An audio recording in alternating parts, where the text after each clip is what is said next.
Olá, estudantes, retornando aqui para mais uma aula, e na aula de hoje nós iremos tratar de oscilações de duas partículas.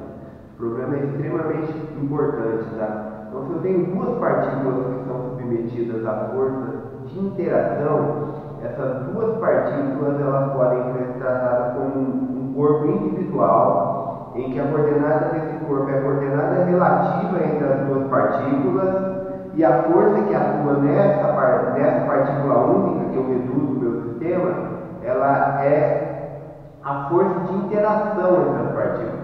Então esse problema aqui tem implicação direta até no átomo de hidrogênio, tá bom? Então é muito importante que vocês tenham acesso a essa abordagem, que isso vai facilitar a vida de vocês durante o curso de Física, tá bem? Então, uma boa aula a todos.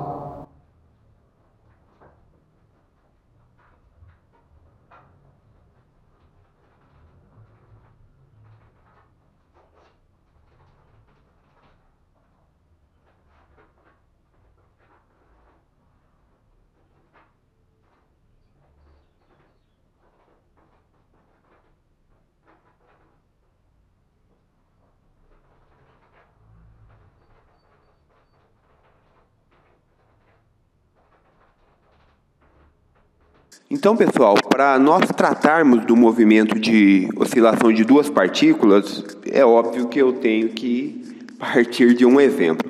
E o meu exemplo aqui é duas massas M1 e M2, né, que estão conectadas por uma mola. E essa mola aqui, na posição de equilíbrio, ou seja, quando nenhuma força atua sobre o sistema, essa mola aqui, ela tem um comprimento L. Tá bom?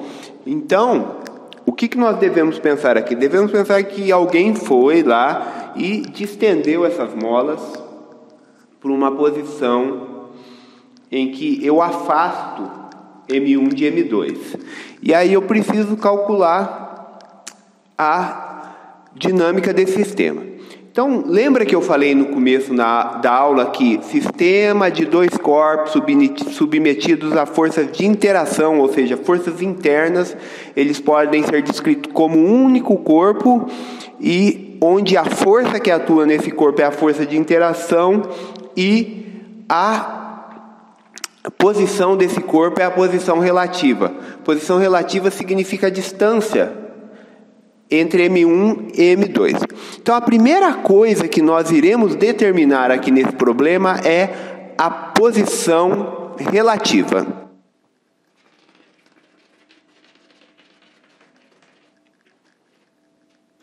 Então, essa coordenada relativa aqui, eu vou chamá-la de x. Obviamente, a coordenada da partícula 1 é x1 e a coordenada da partícula 2 é x2. Então, é muito simples para identificar o que será essa coordenada relativa. Supondo aqui que eu produzi uma extensão ou uma compressão, isso não importa, tá? Então, se eu pegar a coordenada da partícula 2 menos a coordenada da partícula 1 e subtrair da posição, do comprimento da mola, na posição de equilíbrio, eu vou ter a coordenada relativa. Ou seja, o quanto essa mola distendeu em comprimento ou o quanto essa mola comprimiu em comprimento, tá bem? Então, essa é a coordenada relativa, o quanto a mola distendeu ou o quanto a mola comprimiu, ok? Então, se eu tenho o quanto a mola distendeu e o quanto a mola comprimiu, eu posso determinar a força, tá bom? Obviamente, porque a força da mola, ela é uma constante elástica vezes o deslocamento. Então, essa coordenada relativa aqui, ela corresponde ao deslocamento da mola. Vou escrever isso aqui embaixo.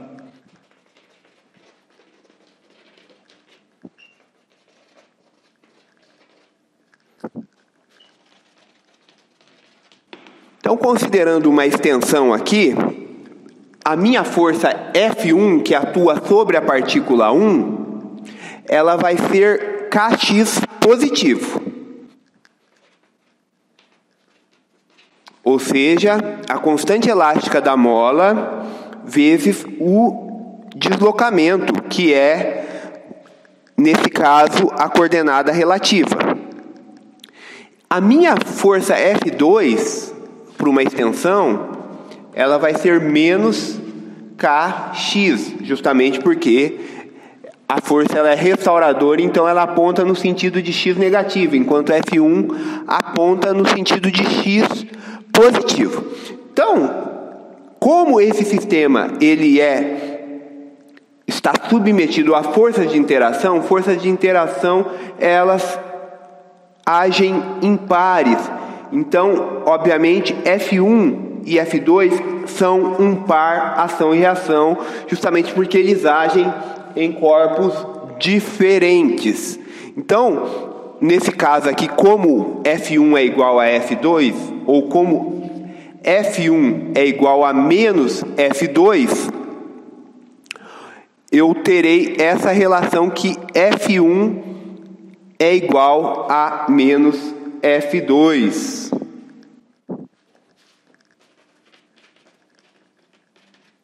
Então, nós temos essa relação que F1 é igual a menos F2. Então, o próximo passo aqui é tomar o princípio fundamental da dinâmica. Então, o que eu estou fazendo aqui, né?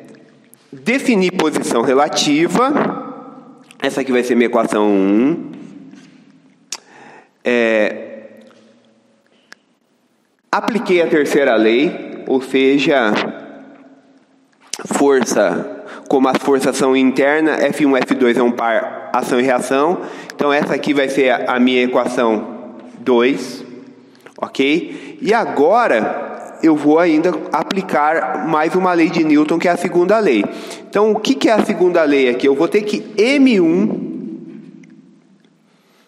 D2 X1 dt2 é igual a Kx, que é a força que age sobre a partícula 1. Então, aplicando a segunda lei na partícula 1, eu quero determinar esta força F1 aqui.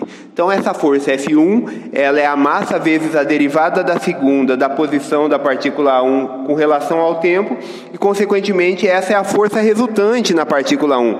E como nós vimos aqui, a força resultante na partícula 1 é Kx, no caso de uma extensão. Estou considerando especificamente uma extensão. E agora eu irei aplicar novamente o princípio fundamental da dinâmica na partícula 2. Então, M1 D2x1 dt2 é igual a Kx, enquanto M2 D2 dx2 dt2 é igual a menos Kx, e, consequentemente, nós temos que força é igual a massa vezes a aceleração para ambas as partículas. Então, essa aqui vai ser minha equação 3. Bem, agora, o que eu irei fazer para reduzir esse problema ao problema de um único corpo? Então, eu multiplicarei a equação. Vou chamar essa equação aqui de 3A. E essa aqui de 3B. Agora que eu já tenho tudo desenhado, posição relativa, forças internas, ou seja, F1 e F2 formam um par ação e reação, aplico a segunda lei. Agora, para eu finalizar o meu problema, eu preciso reduzir esse problema aqui ao problema de um único corpo. E para reduzir esse problema ao problema de um único corpo, eu preciso manipular essa equação aqui 3A e 3B. E como eu irei manipular ela? Eu irei multiplicar a 3A por M2 e a 3B por M1. Depois de fazer essa multiplicação, eu irei somar a equação 3A e 3B modificada em ambos os lados. E aí, dessa forma, eu consigo reduzir o problema de dois corpos a um problema de apenas um corpo. Então, é isso que eu irei fazer agora.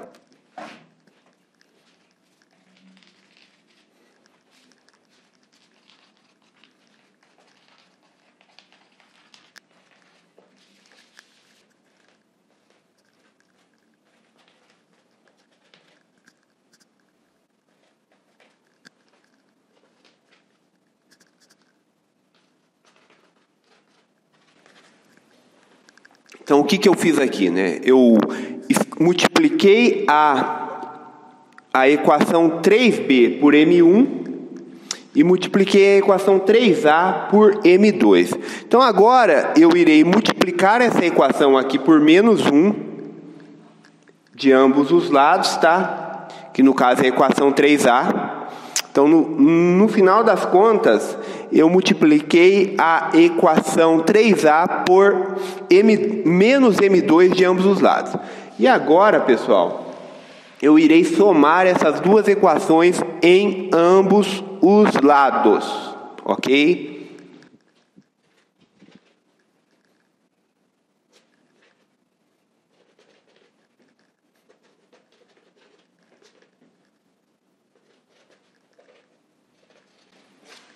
Bem, então, somando essas equações de ambos os lados, M2 e M1 é fator comum, e aí eu tenho essas diferenças de derivada, D2 dt2, D2 dt2 de x2 e de x1, e aí menos kx, M1 mais M2, obviamente pelo fator comum. Agora, pessoal, o que eu irei fazer? Eu irei rearranjar essa equação a fim de obter o resultado que eu tenho interesse, que é tratar o problema de dois corpos como um único corpo pela coordenada relativa, e a força que atua nesse corpo é a força de interação, como eu havia dito para vocês no começo da aula. Então é isso que eu irei fazer agora.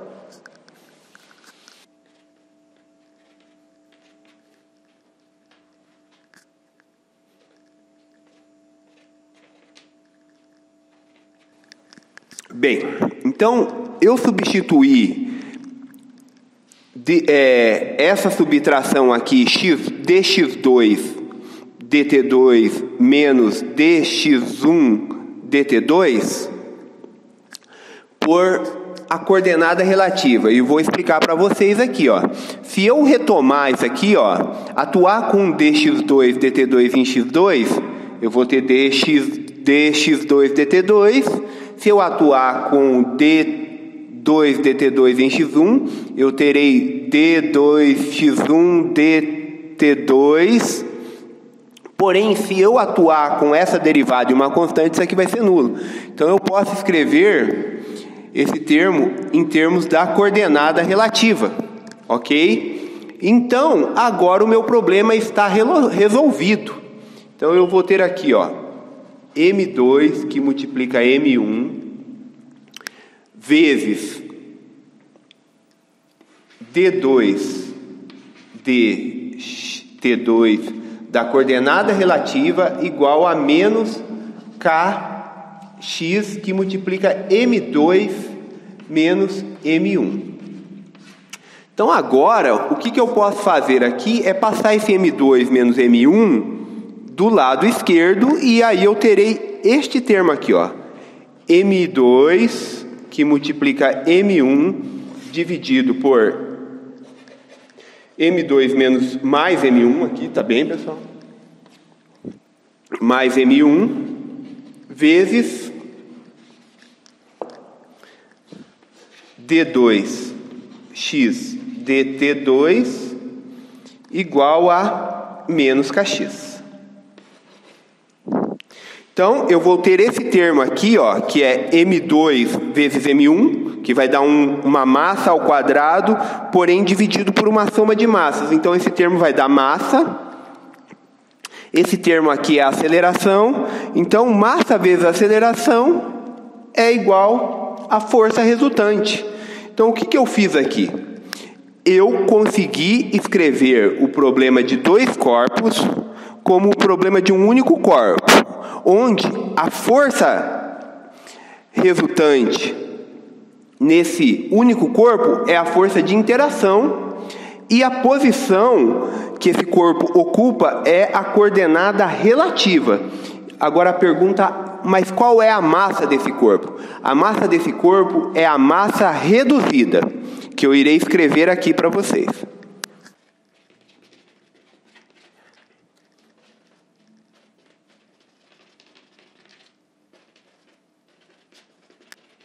Então agora eu tenho o problema finalizado. Então, massa reduzida vezes a aceleração com respeito à coordenada relativa é igual à força resultante, que no caso aqui é a força elástica, que é menos kx, ou seja, k vezes a coordenada relativa. Então, o que eu fiz aqui?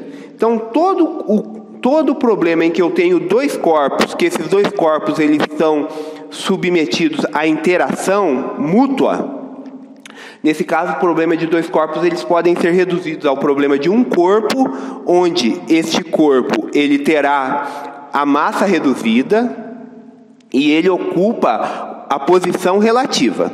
E a força que atua nesse corpo é a força de interação entre as partículas, tá bem? Então esse problema aqui é importantíssimo. Por exemplo, átomo de hidrogênio. Átomo de hidrogênio eu tenho núcleo positivo interagindo com um elétron, ok? Devido à interação mútua. Então eu posso tratar o problema do átomo de hidrogênio pela coordenada relativa, massa reduzida e força de interação, a força que atua na coordenada na partícula que tem massa igual a massa reduzida e ocupa a posição que é a coordenada relativa, ela será a força de interação mútua, tá bem? Então esse problema aqui é um problema importantíssimo. Inclusive, o Moisés, ele, se eu não me engano, no exercício 21, eu tenho um exemplo de molécula HCl que eu preciso usar esse conceito, tá bom? Mas esse exemplo aí é para vocês resolverem em casa, eu não irei resolvê-lo aqui em sala de aula, tá bem? Então, na aula de hoje nós verificamos que dois corpos que se movem devido a forças de interação, eles podem ser tratados como um único corpo, e esse único corpo ele tem massa igual a massa reduzida, ele ocupa uma posição que é a posição devido à coordenada relativa, e a força que atua nesse corpo que tem massa reduzida é igual à força de interação entre as partículas. Então esse problema é importantíssimo e vocês têm que dar uma atenção especial para ele, tá bem? Então, pessoal, muito obrigado por assistirem às minhas aulas e bons estudos.